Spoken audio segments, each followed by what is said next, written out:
हाँ तो नमस्कार बच्चों, क्या हाल चाल। आज हम पढ़ने वाले हैं एक नया टॉपिक जिसका नाम है plant location, Alfred weber theory. आज हम पढ़ने वाले हैं एल्फ्रेड वेबर की थ्योरी। पिछली दो वीडियोस में मैंने आपको समझा दिया है कि प्लांट लोकेशन क्या होता है, फैक्टर्स क्या हैं, आपको प्लांट कहाँ लगाना चाहिए। एक आदमी थे एल्फ्रेड वेबर, कहाँ के थे? ये थे जर्मनी के। ये जर्मनी के आदमी ने बताया आपको प्लांट कहाँ लगाना चाहिए। इन्होंने अपनी एक थ्योरी दी, उस थ्योरी का नाम है एल्फ्रेड वेबर थ्योरी। अब मान लो ये वैसे ठीक नहीं है, ये एक जर्मनी का मैप है। ये जर्मनी का मैप है, इसमें मैंने मार्क कर लिया है कि जर्मनी में कोयले की खदान यहाँ पर है, यहाँ पे आयरन ओर है। आयरन ओर का मतलब पता है ना? आयरन ओर मतलब ये मान लो ऐसा पत्थर जिसके हमें पहले टुकड़े करने पड़ेंगे। कहाँ से? कोयला लाकर कोयले से पहले जलाओ, फिर जब वे गर्म हो जाएं तो उस पर मैग्नेट लगा के लोहे को अलग कर लो और जो बचा हुआ है वो कूड़ा हो जाएगा। मतलब दो हिस्से करने हैं आयरन ओर के, एक तो आयरन, ये आपने केमिस्ट्री में पढ़ा होगा, और दूसरा होता है वेस्ट मटेरियल। हर चीज़ ऐसे निकलती है। आपने KGF मूवी देखी है तो कोलार गोल्ड फील्ड जो है उसमें से भी क्या होता है कि ओर होता है, ओर, और ओर के अंदर से हम प्योर मटेरियल अलग निकालते हैं, इम्प्योर अलग। तो अलग अलग हर मेटल के अलग अलग तरीके होते हैं अलग करने के। लोहे को अलग करने का थोड़ा आसान तरीका है। खैर, इसको हम साइड में रखते हैं। चलिए, कुछ एजम्पशंस हैं एल्फ्रेड वेबर की। एल्फ्रेड वेबर ने कहा है कुछ चीज़ें ऐसी हैं जैसे आयरन ओर, वे एक देश के कुछ हिस्से में मिलती हैं। जैसे भारत में भी, अगर मैं मुझे नक्शा नहीं आता बनाना, भारत में भी ना यहाँ पे हैं आयरन ओर, यहीं पे कोल है, यहाँ पे आयरन ओर हैं। हम कहते हैं सेब कहाँ उगने भैया? कश्मीर के सेब आ रहे हैं। कुछ चीज़ें वहीं हैं, कुछ चीज़ों की लोकेशन फिक्स्ड है। भारत में गन्ने कहाँ हैं? यूपी में और महाराष्ट्र में। भारत में कपड़े कहाँ ज़्यादा बिक रहे हैं कॉटन के? महाराष्ट्र में। अलग अलग चीज़ें अलग अलग जगह मिलती हैं। कुछ चीज़ें ऐसी हैं जो हर जगह हैं, जैसे मिट्टी, जैसे हम कह सकते हैं कागज़। अगर मेरे को पेपर इंडस्ट्री खोलनी है, अब न्यूज़पेपर हर के घर में है, किताबें सब लोग पढ़ते हैं, तो कागज़ मेरे लिए ऐसी चीज़ है जो हर जगह अवेलेबल है। एक इन्होंने एजम्पशन क्या बनाई, एल्फ्रेड वेबर की अगली एजम्पशन क्या है कि लेबर भी फिक्स है। पूरे देश के अंदर लेबर हर जगह नहीं है, लेबर की भी फिक्स्ड लोकेशन है। लेबर आपको यही मिलेगी। लेबर आपको कहाँ मिलेगी भाई साहब? बिहार में लेबर मिलेगी, बिहार में। अब बुरा मत मानना, यूपी ईस्ट में भी है, ज़्यादातर है उधर बिहार साइड लेबर। अच्छा, गन्ने कुछ जगह पर हैं। मार्केट, एक अगली एग्जाम्पशन मैं बताता हूँ क्या। मान लो आपकी चीनी की इंडस्ट्री है, चीनी मिल है, तो गन्ने यहाँ पे उग रहे हैं और गन्ने की मार्केट यहाँ है, मार्केट ऑफ शुगर यहाँ है। इसका ये मतलब है कि ऐसा नहीं है कि ये डायरेक्ट कस्टमर को बेच देंगे ना। हमेशा सामान बिकने का कैसा तरीका है? पहले मैन्युफैक्चरर से होलसेलर, और होलसेलर से फिर पूरे देश में बट रहा है रिटेलर जो भी है। मतलब एक सामान जो फैक्ट्री है वो पहले सारा का सारा सामान बेच देती है मार्केट में, जिसे कहते हैं ना बहुत बड़ी मार्केट, गन्ना मार्केट, जहाँ पे आढ़ती लोग होते हैं, तो मार्केट में बिकते हैं। ऐसे ही जब लोहा बिकता है तो पहले आयरन और कोयले से लोहा बनाते हैं और फिर यूज़ करके हम उसका प्योर लोहा बना देते हैं। ठीक है, एजम्पशंस आपको आ गई। चलिए, अभी मैं आपको इस कंप्यूटर स्क्रीन दिखाने वाला हूँ, पर उससे पहले आप मुझे ये बताइए कि गन्ने यहाँ हैं, गन्ने बिकते यहाँ, चीनी यहाँ बिकती है। तो अगर मुझे गन्ने का मिल खोलना है, मुझे क्या खोलना है? गन्ने का मिल। तो मैं गन्ने का मिल कहाँ पर खोलूँ बताओ? गन्नों के पास में ही मिल लगाऊं या मार्केट के पास में जाके मिल लगाऊं? क्योंकि चीनी यहाँ बिक रही है, गन्ने यहाँ हैं, चीनी यहाँ है, शुगर मिल यहाँ लगाऊं या यहाँ लगाऊं? आंसर है मिल में यहाँ लगाऊंगा। क्योंकि गन्ने क्या है, अगर मैं आपको कहूँ कि 100 kg गन्ना लिया तो उसमें से तो भैया 20 kg ही तो शुगर बनेगी ना। क्योंकि गन्ना ऐसी चीज़ है उसमें से रस अलग निकल जाता है और बचा हुआ वेस्ट मटेरियल अलग। तो अगर मैं गन्ने की अपने मिल यहाँ लगाऊंगा गन्नों के पास में, तो उससे मुझे क्या फ़र्क पड़ेगा कि ट्रांसपोर्टेशन कॉस्ट बच जाएगी। सर क्या बच जाएगी? Transportation cost. मैं मिल यहाँ है, गन्ने डायरेक्ट यहीं से आ जाएंगे, बहुत ही पास में से आ जाएंगे, गन्ने बहुत पास में। और गन्ने की जब चीनी बन जाएगी, इसकी प्रोसेस करके चीनी मैं यहाँ भेज दूंगा। 100 किलो गन्ना, 20 किलो चीनी, 500 किलो गन्ना के कितने बन जाएंगे? 100 किलो चीनी। तो ये आसान है या ये आसान है? सर ये आसान है। अगर मेरी फैक्ट्री है मिल के पास, गन्नों के खेत के पास अगर मेरी चीनी मिल है, तो 500 किलो गन्ने लेकर आऊँगा और फिर 100 किलो चीनी को एक्सपोर्ट करूँगा। अगर मेरी मिल यहाँ पर है तो 500 किलो का सामान भरने की ज़रूरत नहीं है, 500 किलो ट्रांसपोर्ट करने की ज़रूरत नहीं है, ज़रूरत है केवल 100 किलो चीनी को एक्सपोर्ट करने की। अगर मैंने अपनी चीनी मिल लगा ली होती मार्केट के पास, पता है कितना ज़्यादा नुकसान हो जाता? मेरा नुकसान ऐसा हो जाता, मुझे 500 किलो गन्ने यहाँ से यहाँ लाने पड़ते, 500 किलो गन्ने, और फिर जाके 100 किलो चीनी में हाथों हाथ बेच देता। तो जब भी कोई मटेरियल, ऐसा मटेरियल हो जो वेट लूज़ करता हो, जो क्या करता हो? Weight lose. जैसे शुगर केन है ना, चीनी अलग, कूड़ा अलग, ऐसे ही अगला है। अब मैं यहाँ पे क्या कर रहा हूँ? आयरन ओर मेरी यहाँ है खदान, और मेरे कोयले की खदान यहाँ पर है, तो और मेरी मार्केट यहाँ पर है। तो मैं अपनी इंडस्ट्री को, अपनी फैक्ट्री को कहाँ लगाऊँ? मैंने अपनी फैक्ट्री लगा ली यहाँ पर, सॉरी मैं एग्जांपल लेता हूँ। पहले मैंने अपनी फैक्ट्री लगा ली यहाँ पर, किस चीज़ की? लोहा बनाने की फैक्ट्री को मैंने यहाँ लगा लिया। पहले मैं कोयला लेके आऊँगा, फिर मैं लोहा लेके आऊँगा, मतलब लोहा भी लेके आऊँ, कोयला भी लेके आऊँ, 100 किलो कोयला लाऊँ, 100 किलो आयरन ओर लाऊँ, तब जाके मेरी 80 केजी लोहा बनेगा। बहुत नुकसान हो गया। 100 किलो जो कोयला आया है, क्या वो फिनिश्ड गुड्स का पार्ट बना? सर नहीं, कोयला तो आया, जला, गायब हो गया। तो कोयला जो है वो मेरा कैसा मटेरियल है जो वैल्यू लूज़ कर रहा है। ये जो इंडस्ट्री है ना लोहे की, ये कैसी है? जिसमें रॉ मटेरियल ऐसा है जो वैल्यू लूज़ कर रहा है, वेट लूज़ कर रहा है। आयरन ओर में से भी 100 किलो लोहे में से केवल 80 किलो लोहा निकला, 100 केजी आयरन ओर में से 80 केजी निकला। तो मैं अपना पता प्लांट कहाँ लगाऊंगा? यहाँ पर बिल्कुल भी नहीं लगाऊंगा। मैं अपना प्लांट वहाँ लगाऊंगा जहाँ पर मेरा रॉ मटेरियल है, जहाँ मेरा क्या है? रॉ मटेरियल है। अब सर आयरन ओर यहाँ है, कोयला यहाँ, तो मैं इसके बीच में लगा लूँगा अपनी मिल को, मिल कह रहा हूँ अपनी फैक्ट्री को, अपनी फैक्ट्री में यहाँ लगाऊंगा। कोयला भी पास में आ जाएगा, आयरन ओर पास में आ जाएगा। अब देखो मेरा कितना खर्चा बचा, देखिए 100 केजी कोयला लाने के लिए मुझे इतनी सी दूरी तय करनी पड़ी, खर्चा कम। 100 केजी लोहे को लाने के लिए, लोहे को नहीं, लोहे के ओर को, आयरन ओर लाने के लिए मुझे इतनी सी दूरी तय करनी पड़ी। और जब ये मेरा 80 केजी बन गया, तो मेरी मेन मेरा जो खर्चा आया ना, वो खर्चा आया है मेरा केवल 80 किलो लोहे को। वरना तो यहाँ पे एक ट्रक, दो ट्रक आ जाते उधर तक, बहुत बड़ा नुकसान हो जाता, ट्रांसपोर्ट में रह जाता मैं। और अब मेरा केवल 80 किलो के हिसाब से ही मेरा एक ही ट्रक लग जाएगा, एक छोटा हाथी लग जाएगा। तो जब भी आपका सामान ऐसा हो जो वैल्यू लूज़ करता हो, वेट लूज़ करता हो, मतलब वजन खो देता हो, जैसे गन्ना, उसका गन्ने का रस निकला, वजन सारा का सारा खो गया, 100 किलो का केवल 20 किलो ही रस निकल रहा है। तो अपनी फैक्ट्री पता कहाँ लगाऊंगा? जहाँ पर रॉ मटेरियल हो। तो हमेशा शुगर मिल आपको वहीं मिलेगी जहाँ पर शुगर केन उगता है। सर शुगर केन उगता है जैसे इंडिया में यूपी और महाराष्ट्र में, भाई साहब चीनी मिल भी वहीं है।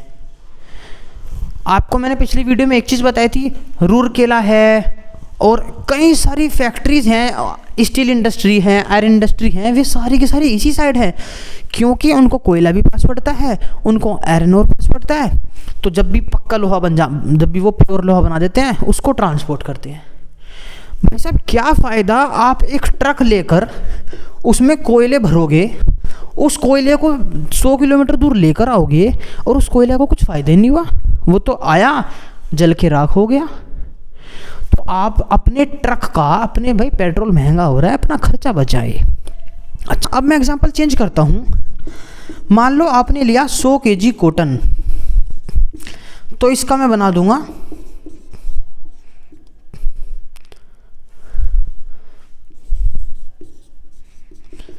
1 मैंने कॉटन की शर्ट बनाने की फैक्ट्री है, तो मैंने 100 kg कॉटन लिया और उसकी क्या बना दी, 100 किलो की ही शर्ट बनेगी। क्योंकि कॉटन जो है ना, जो कॉटन है सारा का सारा यूज़ हो जाएगा, कॉटन जो भी है सारा का सारा यूज़ हो जाएगा, ये वजन लूज़ नहीं करता। हम पढ़ रहे हैं अल्फ्रेड वेबर की थ्योरी। सर आप समझा क्या रहे हो हमें? 2 मिनट रुक जाओ, अभी कंप्यूटर स्क्रीन दिखाता हूँ, आपको नोट्स भी मिल जाएंगे। आप पढ़िए टाइप्स ऑफ रॉ मटेरियल। ठीक है, तो हम पढ़ रहे हैं types of raw material according to Alfred Weber. Alfred Weber ने कहा है 2 तरह के रॉ मटेरियल होते हैं, पहला यूबिक्विटस, अगला लोकलाइज्ड। यूबिक्विटस मटेरियल होता है सर्वत्र। सर्वत्र इज अ संस्कृत वर्ड जिसका मतलब होता है जो हर जगह हो, सर्वव्यापी, जो हर जगह हो। जैसे सैंड, ब्रिक। इस साइड देखिए आप, ये आपको ये सोच रहे हो आप यहाँ पे फैक्ट्री लगाऊँ, यहाँ पे लगाऊँ या यहाँ पे लगाऊँ। आपके पास 3 चॉइस हैं, आपके पास ए, बी और सी। ए, बी, सी में फैक्ट्री कहाँ पर लगाऊँ? तो आप ये देखिए कि ऐसा सामान जो तीनों जगह हो वो आपके लिए क्या है, यूबिक्विटस। मैं सोच रहा हूँ मैं रद्दी वाले से अखबार खरीदूँगा 10 रुपये किलो, उसको गलाकर दोबारा से नया पेपर बनाऊंगा, फिर पेपर फैक्ट्री खोलनी है। तो पेपर फैक्ट्री खोलने के लिए क्या मेरे पास पेपर यहाँ पर अवेलेबल है? मैं कहूँगा हाँ। क्या पेपर यहाँ है? हाँ है। क्या पेपर यहाँ है? हाँ है। तो ऐसा रॉ मटेरियल जो आपको हर जगह मिल जाए उसे हम कहते हैं यूबिक्विटस मटेरियल। जब भी आप बुक पढ़ोगे ना तो बुक में आपको लिखा मिलेगा यहाँ पे सैंड, ब्रिक, वाटर। ऐसा रॉ मटेरियल जो हर जगह हो उसे कहते हैं सर्वत्र। पर रियल में अल्फ्रेड वेबर ने अपनी उस आर्टिकल में लिखा हुआ है ऐसा रॉ मटेरियल जो आपको हर जगह मिल जाए जहां आप फैक्ट्री खोलना सोच रहे हो। तो मेरे लिए पेपर भी यही है। क्योंकि मेरे दोस्त ने जब फैक्ट्री लगाई, पेपर की लगाई, हालांकि मुझे उस समय मुझे ये चीज़ नहीं पता थी, पर उसने देखा था कि क्या मुझे पास में से पेपर मिलता रहेगा, पेपर की सप्लाई। तो उसने कहा मिल जाएगी, इसलिए उसने मुजफ्फरनगर में जाकर पेपर की फैक्ट्री लगा ली। अब ऐसा रॉ मटेरियल जो आपको हर जगह मिल जाए उसे हम कहते हैं यूबिक्विटस मटेरियल। अगला रॉ मटेरियल होता है लोकलाइज्ड मटेरियल, जो कुछ कुछ जगह मिले। ऐसा रॉ मटेरियल जो कुछ कुछ जगह मिले उसे हम कहते हैं लोकलाइज्ड। एक लोकल, अभी मैंने आपको मैप में बताया था आयरन और आपका यहीं है। आप इंडिया की मैप बात करो तो आपको झारखंड में मिल रहा है कोयला, आपको नॉर्थ ईस्टर्न साइड मिल रहे हैं, आपको आयरन और मिल रहे हैं। तो ऐसी चीज़ जो कुछ ही जगह मिलती है उसे हम कहते हैं लोकलाइज्ड मटेरियल। कुछ रॉ मटेरियल होता है ग्रोस, कुछ मटेरियल होता है प्योर। लोकलाइज्ड मटेरियल ग्रोस और प्योर। ग्रोस रॉ मटेरियल वो रॉ मटेरियल है जो अपना वजन कम कर देता है, अपना वजन कम। जैसे कि sugar cane. Sir sugar cane क्या लोकलाइज्ड है? हाँ, शुगर केन हर स्टेट में नहीं है। शुगर केन तो भैया यूपी में है, महाराष्ट्र में है ज़्यादातर। तो शुगर केन ऐसा है जो लोकलाइज्ड भी है और ग्रोस भी है। सर ग्रोस क्यों? ग्रोस रॉ मटेरियल वो मटेरियल होता है जो अपना वजन कम कर देता है। आप शुगर केन डालोगे 100 किलो, पता रस कितना निकलेगा? 20 किलो। तो शुगर केन ऐसा मटेरियल है जो अपना वजन कम कर देता है। और ये एक ऐसी चीज़ है प्योर जो अपना वजन कम नहीं करता। जैसे कॉटन, वूल। आप 100 किलो कॉटन ले गए आओ तो आप जो अपनी शर्ट बनाओगे 100 किलो की बनेगी। हो सकता है ज़्यादा की बन जाए क्योंकि इसमें एक्स्ट्रा चीज़ भी लगती है।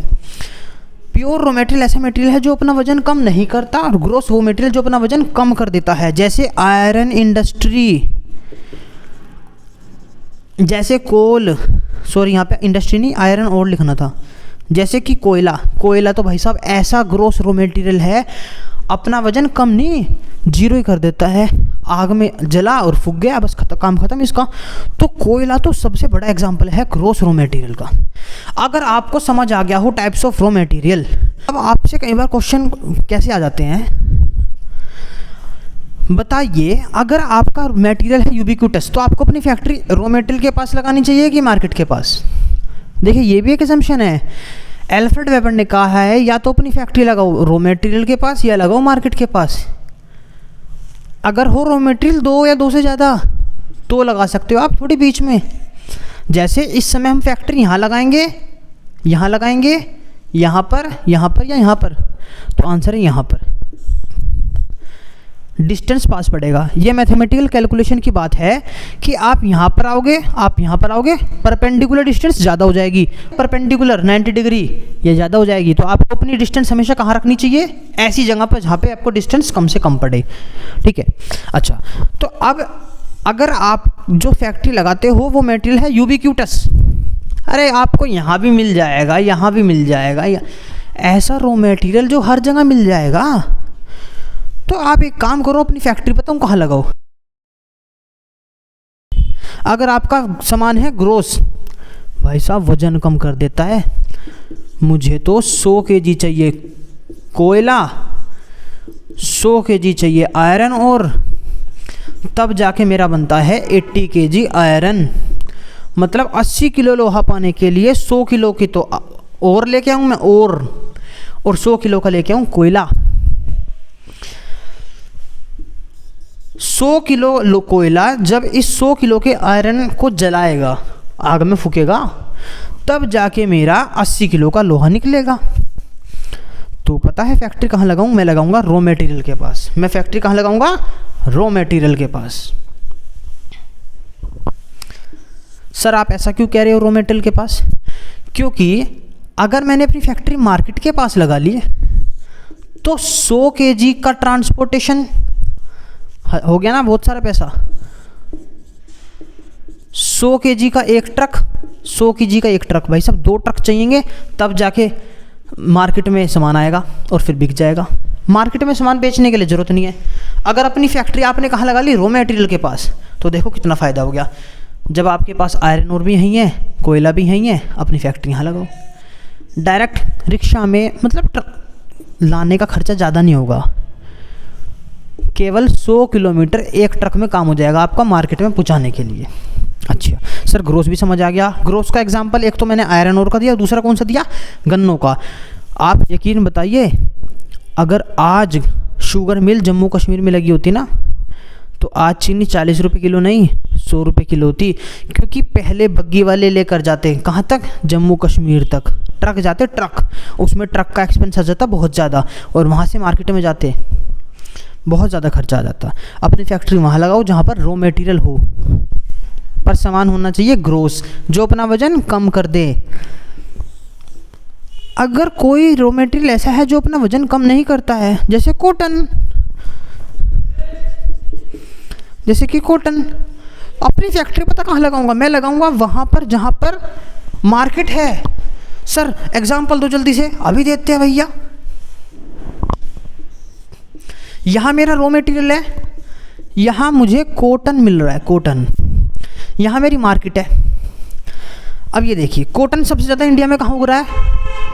सर गुजरात साइड भी है, और आपका ये मध्य प्रदेश में है, एमपी सर। और मार्केट कहाँ है आपकी? सर मार्केट हमारी महाराष्ट्र में है। तो सर ऐसा क्यों किया कि फैक्ट्री आपकी जब गुजरात में थी तो फैक्ट्री गुजरात में क्यों नहीं है, आपकी फैक्ट्री महाराष्ट्र में क्यों है? मैं बताता हूँ क्यों। कॉटन एक ऐसी चीज़ है जो प्योर रॉ मटेरियल है। 100 किलो आप कॉटन की जो थ्रेड्स होते हैं, मतलब जो शर्ट बनती है ना, वो धागों की बनती है, धागों की, धागे बनते होंगे कॉटन के, वो अलग चीज़ है, धागों की बनती है। अब धागे लेकर आ जाऊँ मैं 100 किलो, उससे 100 किलो की शर्ट बना दूंगा। तो मैं अपनी फैक्ट्री वहाँ लगाऊंगा जहाँ पे मार्केट है, क्योंकि 100 किलो का जितना सामान अगर एक ट्रक में आ गया ना, तो 100 किलो का शर्ट एक ट्रक में नहीं आ पाएगा। क्योंकि अगर मैंने अपनी फैक्ट्री यहाँ पर लगा ली, मैंने अपनी शर्ट की फैक्ट्री यहाँ पर लगा ली ना, मेरे को नुकसान देखो क्या हो जाएगा। रॉ मटेरियल आराम से मिल गया। सर आप जब अपनी शर्ट को मतलब लेकर जाओगे ना, तो आपको ये दिक्कत है, यहाँ पर टूट जाए, फूट जाए, पैकिंग ख़राब हो जाए, बहुत सारी दिक्कतें हैं। आपको 100 kg का खर्चा देना पड़ेगा।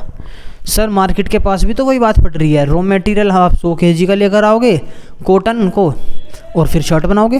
पर मार्केट के पास लगाने में ये फ़ायदा है, रॉ मटेरियल को लेकर आओ, मतलब कच्चे माल को लेकर आओ, सामान बनाओ, हाथों हाथ बेच दो, सामान बनाओ यहीं की यहीं बेच दो।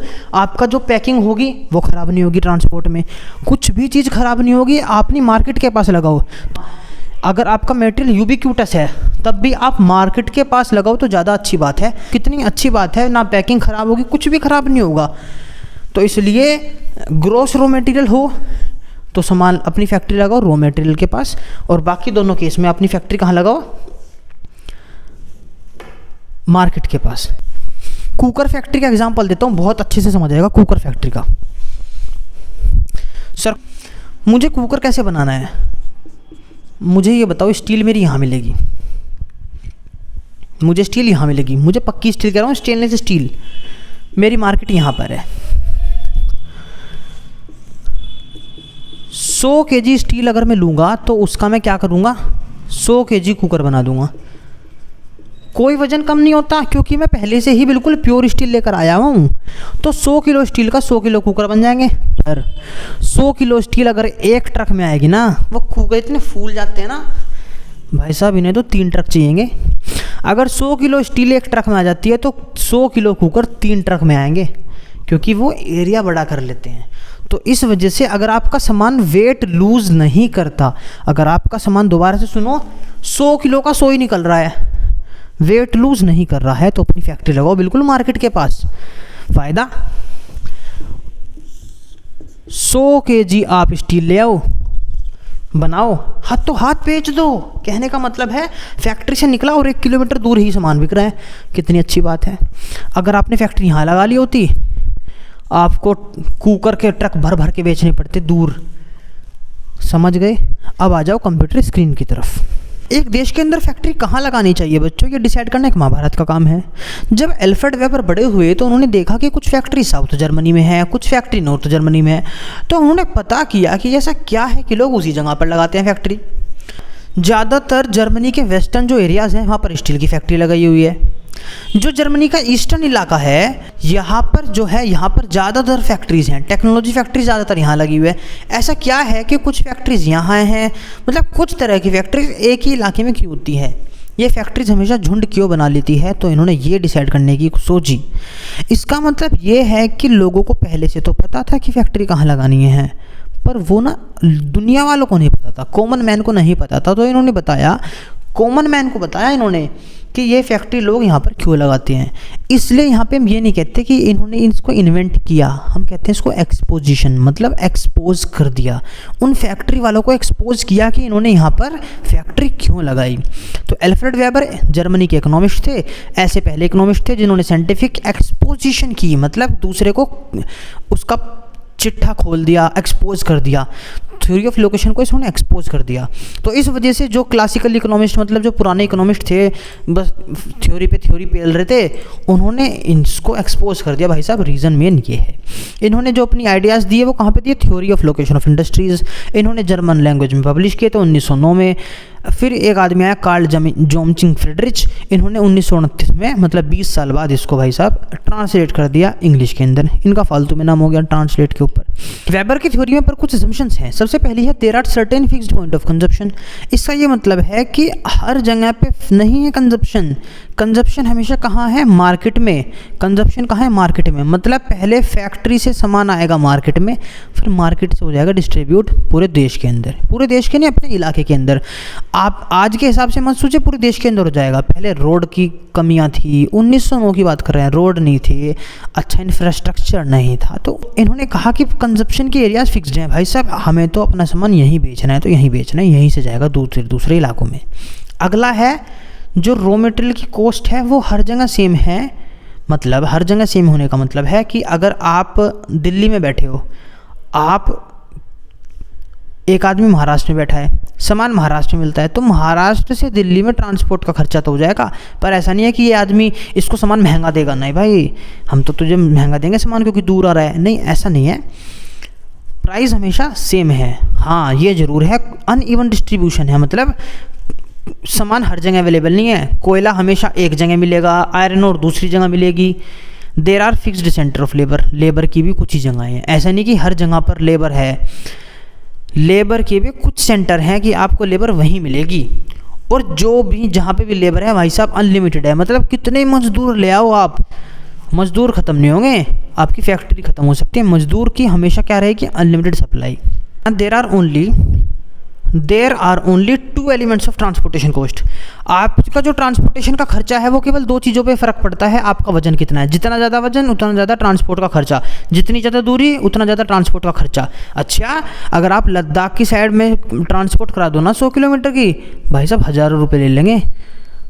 टोपोग्राफी होता है कहाँ पे पहाड़, मतलब अनइवन इलाके जो होते हैं, मतलब पहाड़ों पे ज़्यादा मुश्किल है मोड ऑफ ट्रांसपोर्ट, मतलब अगर आप समुद्र के रास्ते लेके जाओ तो थोड़ा सस्ता पड़ रहा है, रोड से ज़्यादा महंगा पड़ रहा है। इन्होंने इस चीज़ पे तो ध्यान ही नहीं दिया, नेचर ऑफ गुड्स पे ध्यान नहीं दिया। नेचर ऑफ गुड्स का मतलब सामान अगर है ऑयल, भाई साहब उसे ट्रक में भर के थोड़ी, उसे तो उस टैंकर में भर के लेके जाएंगे और वो भी छोटा सा आएगा। तो इन्होंने इन चीज़ों पे ध्यान नहीं दिया, थोड़ी सी कमी रह गई, पर कोई बात नहीं। इनकी जो मेन थ्योरी है ना, प्योर थ्योरी, उसका नाम है प्योर थ्योरी। मैं ये नहीं कह रहा हूँ उसकी थ्योरी का दूसरा नाम प्योर थ्योरी है, इनकी कई सारी थ्योरी हैं, उसमें से एक थ्योरी जो प्योर थ्योरी है, जो कि सबसे ज़्यादा मेन है, उन्होंने ही इस प्रॉब्लम का सॉल्यूशन दिया है। इन्होंने अलग अलग इंडस्ट्री के ऊपर ध्यान दिया। इन्होंने भाई साहब अलग अलग इंडस्ट्री को सारे दिन देखा कि ऐसा क्यों करती हैं, ऐसा क्यों करती हैं। फिर इन्हें पता चला cost of production varies from region to region. Cost of production varies from region to region मतलब अगर आप जम्मू कश्मीर में शुगर केन की फैक्ट्री लगाओगे, मतलब शुगर की फैक्ट्री, शुगर मिल लगाओगे, तो आपकी कॉस्ट जो है भाई साहब 90 रुपये किलो हो जाएगी। क्योंकि फैक्ट्री यूपी में है चीनी की, इस वजह से ही चीनी 40 रुपये किलो है।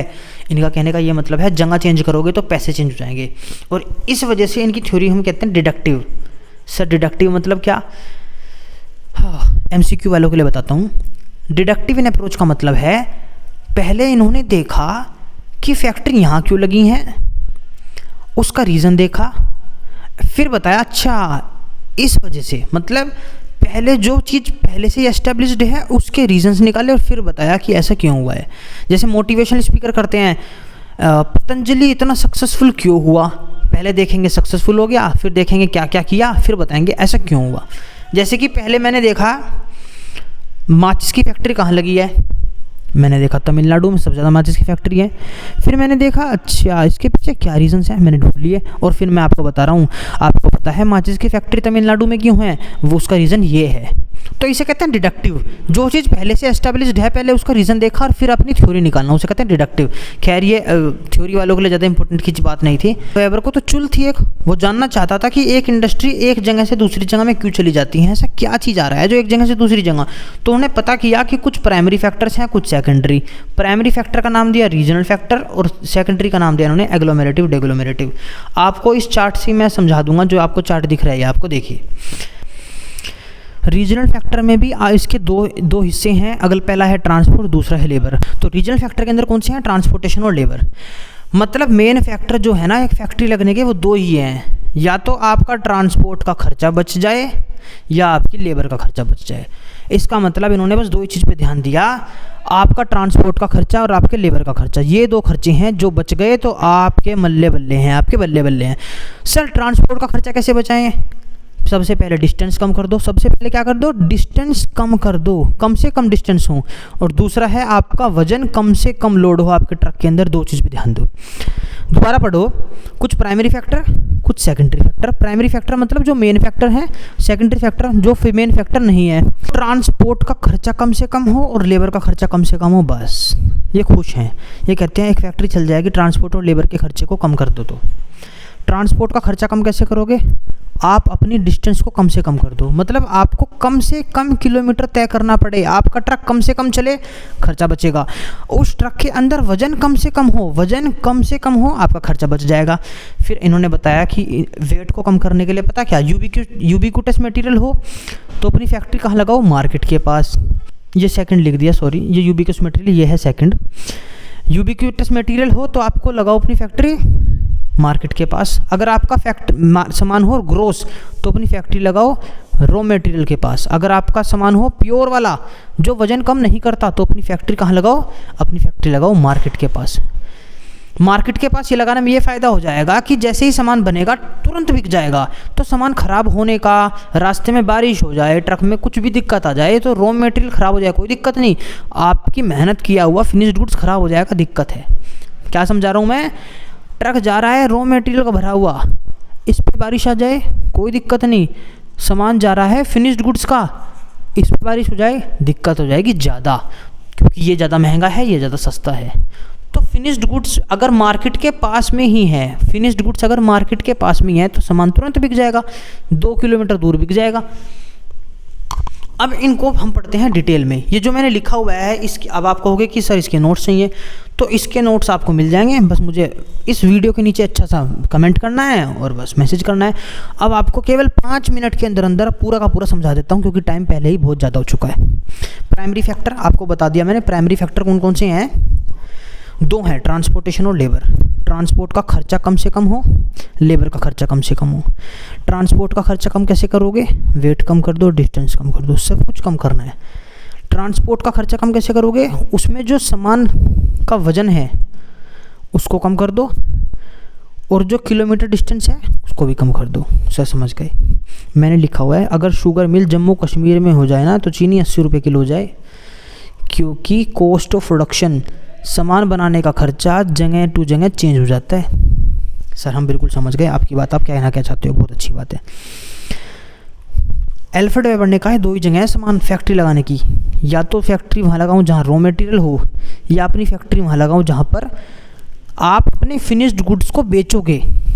मतलब रॉ मटेरियल आएगा फैक्ट्री में, फैक्ट्री से जाएगा मार्केट में, और मार्केट से जाएगा वो कस्टमर तक। मतलब फैक्ट्री वाला डायरेक्ट कस्टमर को सामान नहीं बेचता, पहले वो मार्केट में बेचता है और फिर जाके कस्टमर तक सामान जाता है। या तो अपनी फैक्ट्री यहाँ लगाओ या अपनी फैक्ट्री यहाँ लगाओ। मैंने लिखा हुआ है कि पहले का एग्जांपल है शुगर मिल। शुगर मिल वाले क्या करते हैं? जहाँ पर गन्ने हैं वहीं पर ही मिल लगाएंगे, क्योंकि उनका मटेरियल कौन सा है? ग्रोस, जो सामान को, वजन को कम कर देता है। सेकंड का एग्जांपल है कॉटन। कॉटन वाले क्या करते हैं? अपनी फैक्ट्री लगाते हैं मार्केट के पास में। सर ठीक है, मैं समझ आ गया। ये रॉ मटेरियल है, ये मार्केट है। ये देखो आप, रॉ मटेरियल से लेके फैक्ट्री में पहुंचाने का खर्चा ज़्यादा है या फैक्ट्री टू मार्केट? अगर खर्चा ज़्यादा आ रहा है रॉ मटेरियल टू फैक्ट्री, तो अपनी फैक्ट्री, भाई साहब अपनी फैक्ट्री यहाँ छोड़ के कहाँ लगाओ? बिल्कुल रॉ मटेरियल के जड़ में। अगर आपका खर्चा रॉ मटेरियल को कैरी करने का ओरिजिन से लेके प्लांट तक भाई साहब ज़्यादा है, तो अपनी फैक्ट्री बताओ कहाँ लगाओ? जहाँ पर रॉ मटेरियल है। सिंपल। अगर आपका खर्चा आ रहा है फिनिश्ड गुड्स को एक्सपोर्ट करने में, जैसे कुकर है ना, कुकर वाले क्या करते हैं? स्टील को लाएंगे 100 किलो और 100 किलो कुकर बना के बेचेंगे पर 3 ट्रक में, तो खर्चा ट्रांसपोर्ट का कहाँ पे ज़्यादा आएगा? एक्सपोर्ट करने में। एक्सपोर्ट कह रहा हूँ, बेचने में, कुकर को बेचने में, ना कि स्टील को खरीदने में। तो अगर आपका खर्चा मार्केट तक पहुंचाने में आ रहा है ज़्यादा, तो अपनी फैक्ट्री लगाओ भैया मार्केट के पास में, अपनी फैक्ट्री लगाओ मार्केट के पास में। तो इन्होंने क्या बताया? अब एग्जांपल सुनिए। इन्होंने बताया कि मटेरियल जो होते हैं 2 तरह के होते हैं। सबसे पहला यूबिक्विटस मटेरियल, ऐसा मटेरियल जो which are available at every place, ऐसा सामान जो हर जगह मिल जाए। लैंड कह रहा हूँ, सैंड, क्ले, ब्रिक, वाटर। और मैंने आपको बताया था एक पेपर का एग्जांपल। आपके लिए वो आपकी फैक्ट्री पे डिपेंड करता है कि आप अगर फैक्ट्री सोच रहे हो यहाँ पे लगाऊं, और वो सामान हर जगह मिलता है, तो आपके लिए वो सामान क्या है? Ubiquitous material. जैसे paper industry from old books and newspaper, भाई साहब कागज़ तो आपको हर जगह मिल जाएंगे ना? हाँ सर बिल्कुल ठीक है। अगला होता है लोकलाइज्ड, ऐसा सामान जो क्या मिले? Available only at certain places, केवल कुछ ही जगह मिलेगी वो सामान। हाँ सर समझ गया। जैसे कि शुगर केन का कौन का एग्जांपल हो गया, कोयला हो गया, आयरन ओर हो गया, बॉक्साइट हो गया, ये कुछ ही जगह मिलते हैं इंडिया के अंदर। इसके अंदर 2 चीज़ थे, ग्रोस और प्योर। ग्रोस सामान वो सामान था जो वेट को लूज़ करता था, जो वेट को लूज़ कर देता था, जैसे गन्ने, जैसे कोयला। जब कोयला भट्टी में जाता है वो तो फिनिश्ड गुड्स में 1 ग्राम वजन भी कोई वेट ही नहीं ऐड करता। कोयले को ट्रांसपोर्ट ना करना पड़े, कुछ ऐसी सेटिंग बिठाओ। सर ऐसी सेटिंग तो तब भी बैठ सकती है जब हमारी फैक्ट्री ही कोयले के पास लगी हो। हाँ तो ऐसे ही करो ना, जब भी ग्रोस रॉ मटेरियल हो अपनी फैक्ट्री कहाँ लगाओ? कोयले के पास, गन्नों के पास, मतलब रॉ मटेरियल के पास। अगर आपका सामान हो प्योर, वेट तो लूज़ करता ही नहीं, जैसे कॉटन, प्योर आयरन, वूल, तो अपनी फैक्ट्री कहाँ लगाओ? अपनी फैक्ट्री लगाओ मार्केट के पास। तो अगली लाइन लिखी हुई है, ग्रोस वाले लगाओ फैक्ट्री रॉ मटेरियल के पास, और प्योर वाले अपनी फैक्ट्री कहाँ लगाओ? मार्केट के पास। अगला एग्जांपल लिखा मैंने कुकर फैक्ट्री का। रॉ मटेरियल चाहिए एक ट्रक का, और कुकर, उस एक ट्रक के कुकर में पता कितने स्टील का कितने कुकर बन जाएंगे, वे कुकर कम से कम 4 ट्रक में आएंगे। तो इस वजह से जब भी आपका सामान हो प्योर, वजन लूज नहीं करता। अपनी फैक्ट्री बताओ कहाँ लगाऊं? अपनी फैक्ट्री लगाओ आप हमेशा जहाँ पर मार्केट हो। वेबर ने इस पागलपंथी को समझाने के लिए एक फॉर्मूला दे दिया। फॉर्मूला क्या दिया? मटेरियल इंडेक्स का फॉर्मूला दिया। अगर मटेरियल इंडेक्स आपका 1 से ज़्यादा हो, इसका मतलब मटेरियल है आपका ग्रोस, इंडस्ट्री लगाओ रॉ मटेरियल के पास। अब देखते हैं कैसे। अगर इंडेक्स आपका ज़्यादा नहीं है, 1 है, 1 से कम है, तो मतलब मटेरियल है प्योर। और अपनी फैक्ट्री कहाँ लगाओ? अपनी फैक्ट्री लगाओ मार्केट के पास। अपनी फैक्ट्री कहाँ लगाओ? जहाँ पे प्लेस है कंजप्शन की। ठीक है सर, अब एग्जांपल दे दो मटेरियल इंडेक्स का। 100 किलो शुगर केन लो। 100 किलो गन्ने से क्या बनेगी? 20 किलो की शुगर बनेगी। तो देखिए weight of localised raw material, मतलब आपको रॉ मटेरियल चाहिएगा 100 किलो, आप उससे कितना सामान बनाओगे? 20 किलो। आंसर आ गया 5। ओके सर, अगर आपका मटेरियल इंडेक्स आ रहा है 1 से ज़्यादा, इसका मतलब मटेरियल क्या है? ग्रोस। मटेरियल है ग्रोस। अपनी फैक्ट्री कहाँ लगाओ? रॉ मटेरियल के पास। अच्छा अगला एग्जांपल, कॉटन टी शर्ट। मैं 400 किलो कॉटन लूँ, यहाँ लिखा हुआ है नीचे। 4 kg वूल, इसका क्या बन जाएगा? 4 kg क्लोथ। 4 kg वूल का 4 kg क्लोथ। तो 400 kg वूल का बन जाएगा 400 kg क्लोथ। आंसर हो गया 1। आपका इंडेक्स हो गया 1। मतलब एक ही बात पड़ी। तो अपनी फैक्ट्री कहाँ लगाओ? अपनी फैक्ट्री लगाओ कंजप्शन के पास। अगला एग्जांपल लेता हूँ नींबू का। मैं ले आऊँ 1 किलो नींबू। उस 1 किलो नींबू का पता फिनिश्ड गुड्स कितना बनेगा? 20 किलो का नींबू पानी, 20 किलो लेमन बनेगा, 20 किलो लेमनेड। मटेरियल इंडेक्स कितना हो गया? सर ये तो बहुत ही कम हो गया, शायद 0.05 के करीब हो गया। तो अपनी फैक्ट्री कहाँ लगाऊँ? मार्केट के पास में। अगला एग्जाम्पल लिखा हुआ है इन्होंने। अब ट्रांसपोर्ट का एग्जाम्पल खत्म हो गया। मैंने आपको बताया था लेबर कैसे समझाया था। मैंने आपको बताया था primary factor, secondary factor. Primary में ट्रांसपोर्ट था, लेबर था। ट्रांसपोर्ट खत्म हो गया, लेबर स्टार्ट हो गया। लेबर में इन्होंने कहा है कि लेबर की कुछ ही जगह है, लेबर की कुछ ही जगह है, कुछ पार्टिकुलर रीजन्स हैं जहाँ पे आपको लेबर मिलती है। तो वेबर ने ये कहा इंडस्ट्रीज़ जहाँ पर लेबर का बहुत ही ज़्यादा रोल है, ऐसी इंडस्ट्रीज़ जहाँ पे आपको लेबर बहुत ज़्यादा चाहिए, तो आप अपनी फैक्ट्री वहाँ लगाओ जहाँ पे लेबर ज़्यादा हो, भले ही आपकी ट्रांसपोर्टेशन कॉस्ट ज़्यादा हो जाए। अभी तक तो ये समझा रहे थे ट्रांसपोर्टेशन कॉस्ट कम हो जाए, और अब ये समझाने लगे हमें अगर आपकी फैक्ट्री में लेबर का काम है ज़्यादा, तो भाई साहब आप ट्रांसपोर्ट को छोड़ दो, लेबर की तरफ देखो। अगर लेबर बच रही है ना, तो आप ट्रांसपोर्ट वाली पॉइंट को छोड़ के लेबर वाली पॉइंट पे आ जाओ। इसी बात के लिए फिर से इन्होंने अपना क्या दे दिया? फॉर्मूला दे दिया। बकवास formula, labour cost index, locational weight. Locational weight पता है कौन सा था? Weight to be transported during the process of production. वो सामान जो हमें एक जगह से दूसरी जगह ले जाना पड़ेगा। और लेबर कॉस्ट इंडेक्स क्या है? Proportion of labour cost to the weight of finished goods. Sir बिल्कुल नहीं समझ आ रहा है, सच बताऊं तो आपको समझने की ज़रूरत भी नहीं है, यूपीएससी का सिलेबस का चीज़ है ये। आप बस इतना याद रखिए, ज़्यादा लेबर कोफिशिएंट होगा, there will be more tendency for a plant to be located near the centre of cheap labour.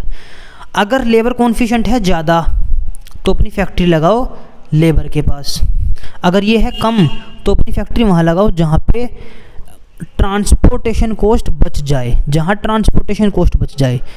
और जहाँ लेबर का है तो वहाँ पे ट्रांसपोर्ट को भूल जाओ, लेबर के ऊपर ध्यान रखो। इतनी बात समझ गए? ठीक है, अब आपको पढ़ाते हैं सेकेंडरी फैक्टर। आपने देखा होगा कि अगर एक जगह एक फैक्ट्री है, दूसरी फैक्ट्री वहीं लग जाती, तीसरी चौथी, एक जगह पर फैक्ट्री का झुंड बन जाता है।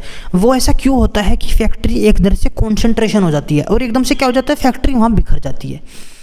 तो एग्लोमेरेटिव फैक्ट्री वो होती है जहाँ पे ऐसे फैक्टर्स, जहाँ पे फैक्ट्री एक साथ आ जाती हैं, एक ही जगह पे बहुत सारी फैक्ट्री, जिसे कहते, फिर हम उसको कहने लगते हैं इंडस्ट्रियल एरिया। क्या कहते हैं? Industrial area. कुछ फैक्ट्री ऐसी होती हैं जहाँ पर दिक्कतें आ जाती हैं और वहाँ से फैक्ट्रियाँ दूर भागने लगती हैं।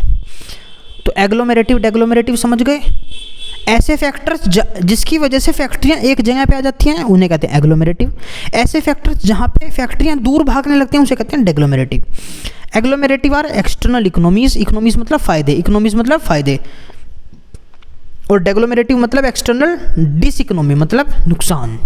जैसे कि बैंक खुल गए, इंश्योरेंस खुल गए, वेयर हाउसिंग की फैसिलिटी खुल गई, वहाँ पे लेबर अच्छी हो गई, वहाँ के ट्रांसपोर्टेशन अच्छी हो गई, रोड अच्छी हो गई, तो ये फ़ायदे हैं।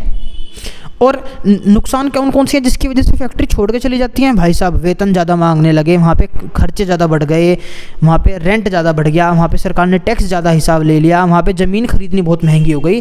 तो ये वे फैक्टर्स हैं जिनकी वजह से वहाँ पे फैक्ट्रियाँ लोग नहीं लगाते, लगाई हैं तो छोड़ के चले जाते हैं। तो डेग्लोमेरेटिव फैक्टर से डिस्करेज मतलब हतोत्साह हो जाते हैं लोग वहाँ पे फैक्ट्री बनाने के लिए, और एग्लोमेरेटिव से भाई साहब सारी फैक्ट्री वहीं आ जाती हैं। तो अब आपको ये देखना पड़ेगा, अब आपने एक जगह चुनी, मैं फैक्ट्री यहाँ पर लगाऊंगा। अब आप ये देखो कि आपको एग्लोमेरेटिव में क्या क्या फ़ायदे दिख रहे हैं, आपको डेग्लोमेरेटिव में क्या क्या नुकसान दिख रहे हैं। अगर आपको फ़ायदे ज़्यादा दिख रहे हैं, नुकसान कम दिख रहे हैं, तो फैक्ट्री लगा लो वहीं।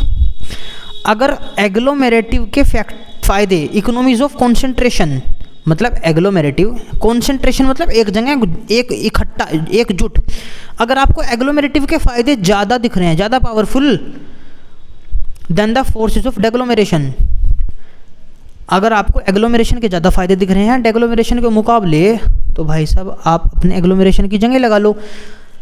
अदरवाइज़ मतलब अगर आपको डेग्लोमेरेशन में नुकसान ज़्यादा दिख रहा है तो अपनी फैक्ट्री को वहाँ से दूर हटा लो। सिंपल क्वेश्चन हो गया, थ्योरी हो चुकी है, एग्जाम्पल पढ़ते हैं। वेबर थ्योरी किसके ऊपर बेस्ड थी? डिडक्टिव मतलब पहले तो जाना कि ऐसा क्यों हुआ है, फिर अपनी थ्योरी देने लगे। इंडस्ट्रियल लोकेशन के कॉज कौन से हैं? सर दो हैं, प्राइमरी और सेकेंडरी। प्राइमरी कौन से हैं? ट्रांसपोर्ट और लेबर कॉस्ट, ठीक है। लोकेशनल वेट मतलब वो सामान जो एक ही जगह मिलता है, वो किस चीज़ से था? वेट टू बी ट्रांसपोर्ट, हमने भी पढ़ा था, याद दिलाता हूँ। देखो प्राइमरी में ट्रांसपोर्ट और लेबर में क्या पढ़ा था? वेट और डिस्टेंस। वेट के अंदर हमने पढ़े थे 3 तरह के, gross raw material, pure material और यूबिक्विटस, तो ये हमने पढ़ते हैं वेट के अंदर। एग्लोमेरेटिव कौन सी होती हैं? बाहरी फ़ायदे, ऐसे फ़ायदे जिनकी वजह से फैक्ट्रियाँ एक साथ वहाँ पे एक इकट्ठा ग्रुप बना लेती हैं। आयरन और स्टील इंडस्ट्री जमशेदपुर में है, बताओ क्यों? हाँ, क्योंकि वहाँ पे कोयला है। रॉ मटेरियल के पास में, विसिनिटी होता है पास में, रॉ मटेरियल के पास में फैक्ट्री लगाती है, बताओ कौन सी? स्टील मिल रॉ मटेरियल के पास में लगाती हैं, क्योंकि वहाँ पे और चाहिए उनको, कोयला चाहिए, जहाँ कोयला चाहिए तो कोयले के पास ही लगती है फैक्ट्री। मेन बात ये है। आयरन और कोयल कौन से मटेरियल है? लोकलाइज्ड, ये कुछ ही जगह मिलते हैं। ब्रिक कैसा मटेरियल है? ब्रिक, ईंटें तो भाई साहब कहीं मिल जाएंगी, यूबिक्विटस मटेरियल है। लेबर कोफिशिएंट का आपको फॉर्मूला, आपको देखो ये मैंने समझाया नहीं, क्योंकि समझाने में ज़्यादा टाइम भी नहीं है। आप लेबर को याद कर लेना, मैंने आपको ट्रांसपोर्ट समझा दिया, वो बहुत है, ठीक है। अब आपको अगर इसका चाहिए नोट्स तो आप नीचे करो कमेंट्स, और कमेंट्स करके मुझे कर देना व्हाट्सएप मैसेज। कमेंट्स मतलब अच्छा सा मैसेज, आपको वीडियो कैसी लगी, ठीक है। Thank you.